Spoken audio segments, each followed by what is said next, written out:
Well, hello, hello, hello. Destry Wade here, the Homeless Surfer. Welcome back to the Homeless Surfer channel. Great to have you guys, as always. I love y'all. We're growing. Our community's growing piece by piece, bit by bit. I'm loving it. Please help keep it going. Like, subscribe, comment, and share. All these are huge. Share is really big because that helps me grow. And I really want to keep growing because I like doing this. I really do. This is kind of my, like I said, this is kind of my confessional time. But, what I hope to bring to you guys is just a sense of hope, that we can keep, we're still going. We're still all going. Even those, my demos mostly, I got a 37-year-old, strange, but like I said, but mostly like 45 to 65. And it's that age where I think I'm at the other side of it. The 40s were tough, man, because I was dealing with, oh shit, I'm getting older. And it was a whole different experience than the 50s was. I was drunk through those, so I don't remember those. But I came out of it okay. A lot of knowledge, a lot more understanding of who I am, of what the world's got for me, kind of the world, the way you can get worked by the world if you don't be careful and kind of use your discernment and your judgment, your spirituality to get you through. Because using your brain isn't, you're still training your brain. I mean, even at 61, I'm still training my brain a lot, still learning things. But I always have felt the same. So to me, it's important to utilize your feelings in a positive way, to help out and get you where you want to go, in your overall life. I'm checking out like the demographics and kind of looking at how people feel in the comments and kind of trying to figure this out. Because to me, really, it comes down to a fact that if this isn't enjoyable for you as somebody that I'm sharing the time with, or sharing your time with me, um, then it's not gonna last. And I'd like to make it last because, hey, I got 20, 25 years left here at least. That's only 85. I think I got that in me. We'll see, huh? But you'll know when I die. It'll be great. It'll be like, oh, he died. I'll have a farewell freaking thing that's set for when the day I die. I'll just have my family hit a button and say goodbye to you all. So we'll roll from there, man. But we're making manifestation happen. That's the first thing.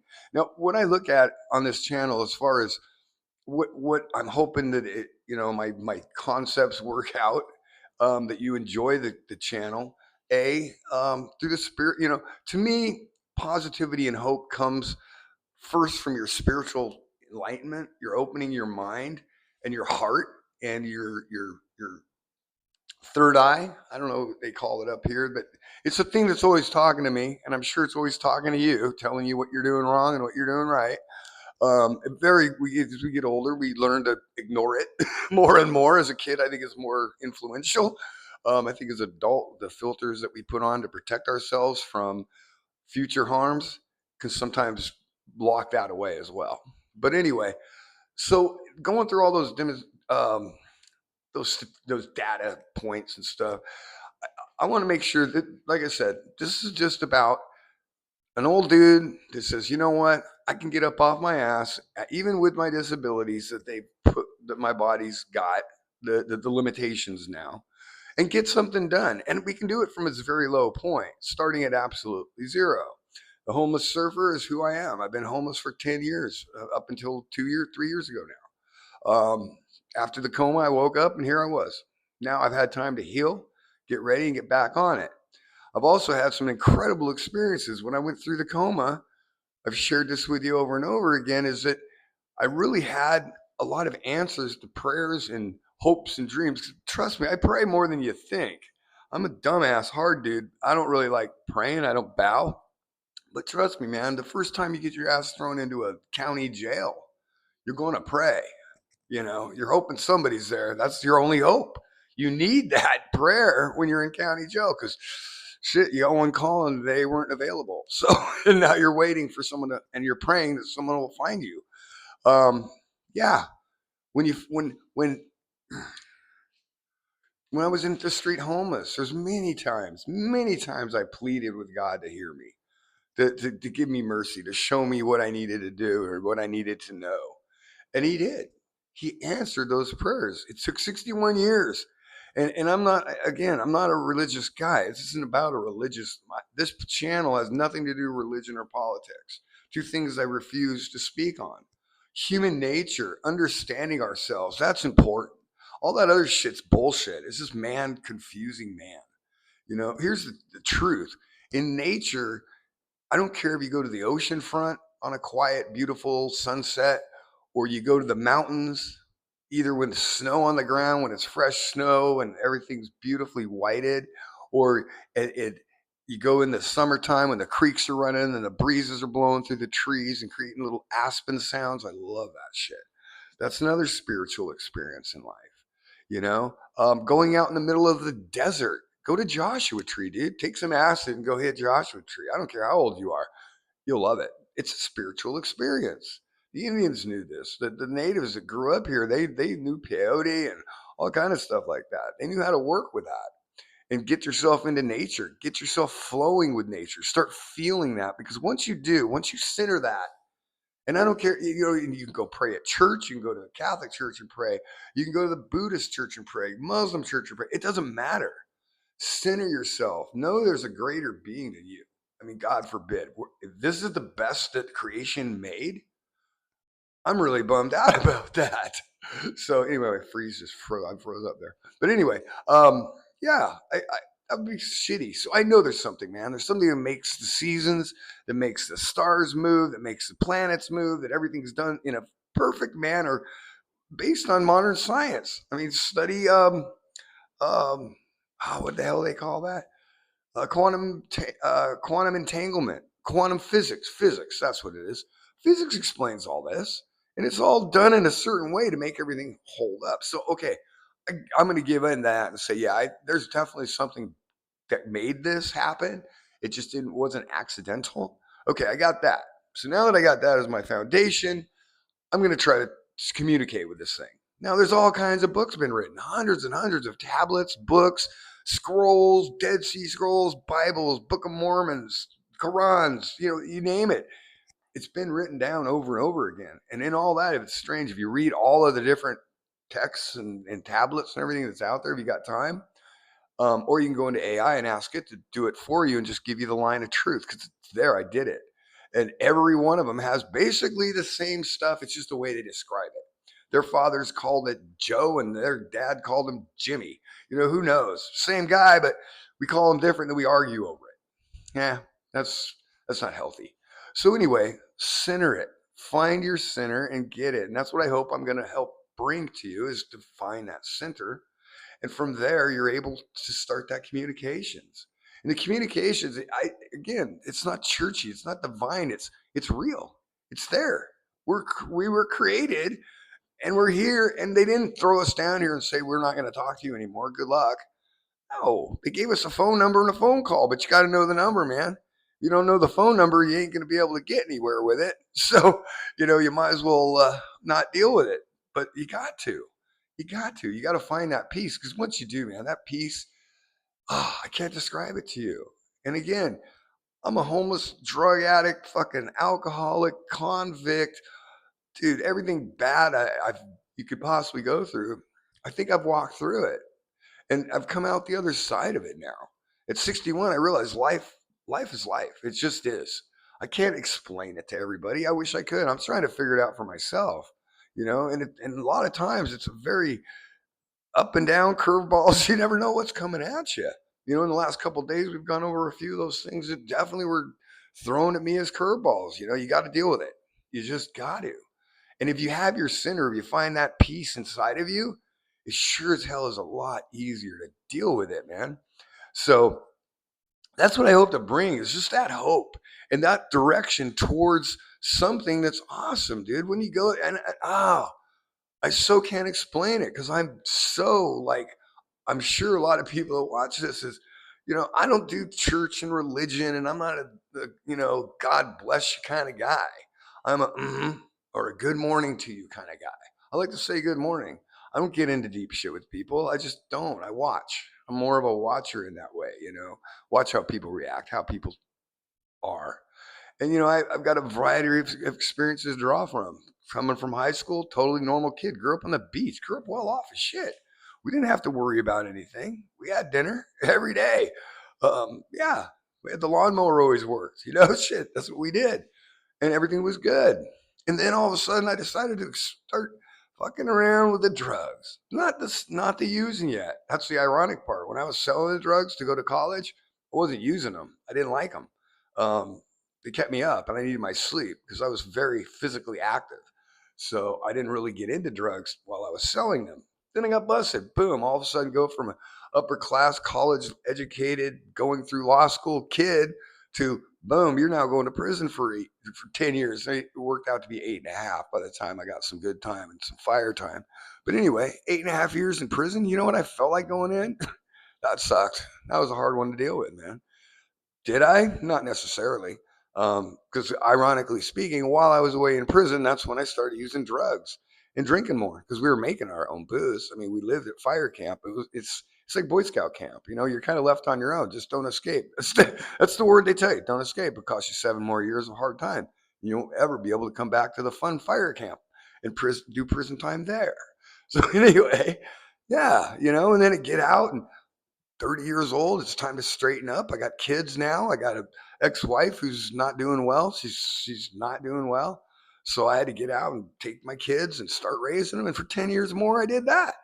And that was beautiful, man. That was the good part of life. When I look back at all the shit, all the craziness, all the beauty, all the difficulties, that was the best part, man. Being dad and being good when I was dad. At that part, I was. And for about 7 years, 8 years into their lives, and after prison, I did great. I ran businesses, owned 2 companies, successfully sold them, had a great time. But then something happened when Dylan died. It really did. I think it just kicked my ass way more than I would have ever said so.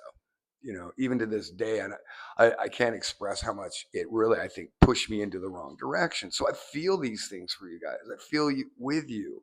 I've been there. I've looked through your eyes mostly, in a lot of cases. Now, again, lived experience. Every one of us is a little bit different. So even though we might have a lot of similar shit going on, we've also got a lot of different shit going on. Individual shit. But that's the cool thing. Keep talking to people. Keep getting to know people. That's what darkness wants, man. The darkness wants us not to talk, not to share, not to compare notes, because he's got his own little thing going in your head, and some guy right next to you, your wife right next to you's got a whole different thing going in her head on the evil shit. That they're trying to manipulate, they're trying to move. You got to be careful. That's why you got to stay close to your higher power, to your peace, to your zen, to whatever you want to call it. Call it what you need to get through it. But get through it because you need it. You got to find that center. Alcoholics Anonymous is a great example of that. They don't bring you in and tell you need to talk to God and pray to God. They just need you to say, look, I need help. A little bit of help here. No help. That's what they do. And then you learn through step by step going through those steps that actually your higher power in step one turns out to be a spiritual leader anyway. So it's a slow grow because not all of us are ready right now to say, okay, yeah, Jesus Christ was my Savior and Lord. And, that's all in. And when you get there, you get there. You got eternity. You're working on it. You're going to get there. You will. Because again, we talked about being damned. Damned doesn't mean you stopped. Dams don't stop water. They just slow it down and direct it into the right locations. So that's all that is. Those words have been used to scare you for a long time. Ever since I was a child, they used them to scare me too, to make you fear. God doesn't want you fearing. A good dad doesn't have you fear him. He has you love him. My dog loves me. This is the first time in my life when I actually say being kind and loving has proven to be more fruitful than ever being harsh and cruel in punishment. It's not that way. Loving is when, hey, he shouldn't I could have yelled at him and slapped him or whatever, but I didn't. I loved him and said, hey, bad boy, let's not do that no more. And you know what? Now it's perfect because he does love me, he does respect me, and he knows he's safe with me. And that's gotta be. You gotta be feeling safe and hopeful. So, that's what I'm hoping to bring is those experiences. But I was telling you real quick, just to finish this off, that the homelessness kicked in about when Dylan died. I became homeless and drunk. You got nothing to do all day but sit around and you tend to enjoy drinking anyway. Trust me, that's like fish to water or butter to whatever it is, fish to water, right in there. And then you just get stuck sitting there. And I sat there for another 8 years So thank God. And it was horrible, but the heart attack came. And during all those hardships and all those times that I was doing good and doing bad, I was always in contact. Always made sure that I had contact somehow, some way. A lot of times, yeah, the radio station was 94.5 and I was on 94.1, but you could kind of hear it enough to keep you, to be okay with it. When you went over a hill or something, it faded out totally, but then it'd come back. So, yeah, you know what I'm talking about? It's like AM radio in our day when we were kids. But yeah, I still managed to keep that damn radio sort of on. But I'll tell you what, in the coma, it was able to just really take and refine it. And after the coma, because the coma taught me shit. It showed me the things I needed to know to feel comfortable enough to say, you know what, this isn't bullshit. There's something real going on here. We can't see it, but let's take a good example real quick. I don't see the cell phone signals flying around me. My TV's on right now, so there's shit feeding into there right now. It's flying all around us. Don't see any of it. But I guarantee if I dial this fucking thing, someone's going to pick up that I asked to. Amazing, huh? So this magic shit's going to go from this thing into the air, be flying around. Somehow it's going to get into my neighbor's phone or my daughter's phone 1,000 miles away. And yeah. So why can't you believe that there's other shit going on around you too that you don't see? I promise there is. And it was a real eye opener, man. Like I said, hopefully you don't have to go through a coma and a heart attack and a stroke all to fucking figure this shit out. Hopefully you can just take my word for it. Don't go down that road. They always say ancient Chinese proverb. If you want to know what's down at the end of the road you're walking, ask someone coming back the other direction. Dude, I've been down that road. It's so easy to get self-pity. It's so easy. I'm still good at it. I can make myself feel so pitiful, but I don't want to because we got the center, man. Once we get that center, once you get that radio station tuned in, then you start having you know how to manifest. That just comes to you. And like I said before, any skill you have like that, play with it, work with it. Dude, manifestation's for real. You can make it happen. The blankets, we're all connected on that blanket. All you got to do is pull the right connections. Now you have to start thinking about it. You have to start thinking in your mind and planning for it. That's the first step. I'm going to make this happen. Okay. Then you got to work the steps backwards. Okay. See, all the way to where you are. Don't say you're up here when you're not. I'm not my company. It's me and AI. That's it. I don't need to represent it anymore. I don't need to bullshit with it anymore. It's just what it is. But it's fine the way it is because it's mine and I'm working on it. So, we just keep working forward. So manifestation though, you got to make that stairway or you're never going to get there. You can't walk up and say I want that and have no way to get up there. So bring the ladder. Bring your ladder.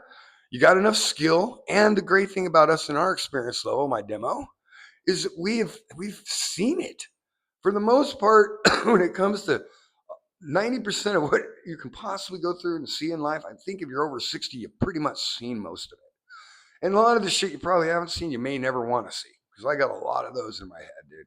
But when I actually got past the tuning in and all that stuff, you keep progressing. You keep adding on to it. You know what I mean? And I did have to go through a repentance. But I don't want to go there right now because that's so much more to explain. That's not scary. It's scary. It's serious. But you'll feel it. And it's feeling, but it's freeing. Oh my God. It's like it hurts to have chains on your wrist, but sure does feel good when they come off. Kind of a weird, it's like going to prison. I said the only good thing about prison was that day I got out. I never had a feeling like that in my life. Like, holy shit, here's a rebirth for you. And I missed it that time, but I got it the next time when the hell failed. But so yeah, I'm gonna keep moving, man. We're just gonna keep moving, and this channel is gonna hopefully help keep you motivated to do just that. Keep moving, find hope, find your spirituality, learn how to manifest your well-being. Take your actions, subconsciously plant it into your brain, because then what happens, and the cool thing that I really know about manifestation is you start subconsciously doing things to manifest. We're manifesting this because what I have to have, I was the end of June 30th, I'm out of here. I was already planning on that. We talked about that. So now I manifest that to me. Now, the 30-day or 60-day notice, whatever that shit was from the management, don't matter. I was already going, so I don't even really have to think about that. I can just go boom, boom. Like I was saying yesterday, it's a two choice. Well, the choice is now made. Now I got to go. Go hard. We're going to manifest. We're manifesting it. And I've already manifested the financial gain on this thing. And by the time June comes, we'll have it. We'll have the money it takes to move. And that's crazy because I got bad credit and prior evictions, all kind of shit on my record. But watch, I'm going to make it happen. And how? I keep thinking about it. I keep running it through my head, not just the reward. You got to think of the work, not the reward. The rewards, a good hard work is going to bring you the rewards. There's no doubt about it. That's just the way life is, no matter who and where you are. And if you think differently or you are being restricted from success, get the fuck out of where you are then. You're in a bad spot. Hell with that. I get up every morning and I have unlimited options. Well, not unlimited. I can't join the military anymore. Found that out. Too old. I thought about it though. I thought, God, that might just be a good way. You know, they take care of food, housing. I'll go shoot some guns and shit. No, too old. 38 years old, by the way. If you after 38, you can't join the military. I think you might be able to join the reserves, but trust me, I couldn't go through boot camp, dude. That thing would kill me. I have COPD bad. So anyway, that's what we're gonna bring, man. And we're gonna learn about manifestation together. I want to keep working with you. If you can learn that, it's a huge factor in your life. And keep in mind, you've been told this shit 100 times in your life already. But remember, it's words. I was showing that when I was in my coma. Words are very important. Um, we already know because we've been told to set goals. Setting goals is just making a manifestation because you're writing them down. Now you're actually really are pushing the manifestation because now you're writing it. And once you write something, you tend to believe it and it really gets stuck in you. And then you subconsciously start working. Why did I decide to go up and check these apartments that I know are up in PB, a couple blocks off the beach? Not quite ready yet, but hey, you know what? I know what it costs now. I know that step. When I get there, when I get up here, I'm going to have that $12,000 to go in there and pay a 6 month lease in advance. Period. That's what it's going to take. Or I won't be able to get off the street because otherwise I got to rent hotels by the week because I can't pass a background credit check or a background check. That's just the way life is in my situation. So I have to plan around all that too. Where a normal guy, hey, at least you don't got those issues, right? You got a bank account and fucking no criminal activities, especially because I got busted for drug dealing. So that's a big fucking no-no when you go to move in because they do that background check and they see, oh, you're a drug, and that's crazy because that was fucking 40 years ago now. Over 40 years ago now. But yet I'm still a drug dealer. They never let that go. It's like, dude, I did my time 40 fucking years ago. Yeah, but unfortunately, it's true. I can say they can say this. I got busted right before the heart attack for distribution again because I was selling on the street to survive. You know, that's what you got to do. You got to do. The moral shit goes out the window when you're trying to survive. Trust me, hunger outweighs anything. And good thing is, if you actually read the Bible, I read this part, probably to cover my own ass. It was, if you're hungry, you're allowed to steal. I mean, that's just a way oversimplification of the overall issue. But God's and Jesus's sayings weren't, or teachings weren't, you're supposed to starve to death. No, especially because of the way we do it. You know, we take all the land, take all the food off the land and stick it into a store. There's no food on land to get. Normally, hey, humans would just go find some place like a grazing, like a cattle or a sheep, because we are sheep. Just go graze. We can't do that anymore. You have to go to cattle, the sheep and the cattle have to actually go to the grocery store and buy the hay. Somebody owns it all. So yeah, that's modern times. But so anyway, yeah, but that makes it a lot harder. So we're still going to manifest past that. We already know that. So, you know, like I said, when you're building your stairwell or your stairway, you already know the limitations that are going to be put on you because you should. You know, I know. I'm convicted. Okay, that's a limitation for sure. I used to do bank fraud a lot, so my bank account was really hard to set up. I had to go to a little bank that no one ever heard of, that I never hustled before, and put my money in there on a deposit-only account. You know, you have to go there and actually take the money out because they don't trust me still to this day. And those are like 30-year-old charges, but you know. You said when you're surviving, when you're doing what you got to do, that sucks, huh? I don't like it. I didn't like it, but I had to. But then again, that makes you feel shitty inside. So you get paid back for your bullshit one way or another. You know, maybe the law didn't catch me, but I had to live with that shit. And I had to look over my shoulder every day, worrying about when they would, and continually running the hustles out. got to go find another hustle, and that's hard, man. You run out of good hustle ideas after a while. So that's why this is so beautiful, because it's work, and hustle's just work. It's just the way you choose to do it. Good hustle is going through the recycling programs. That's the best hustle on the street. Most of those guys do really well. They'll pull 20, 40, 50 bucks a day.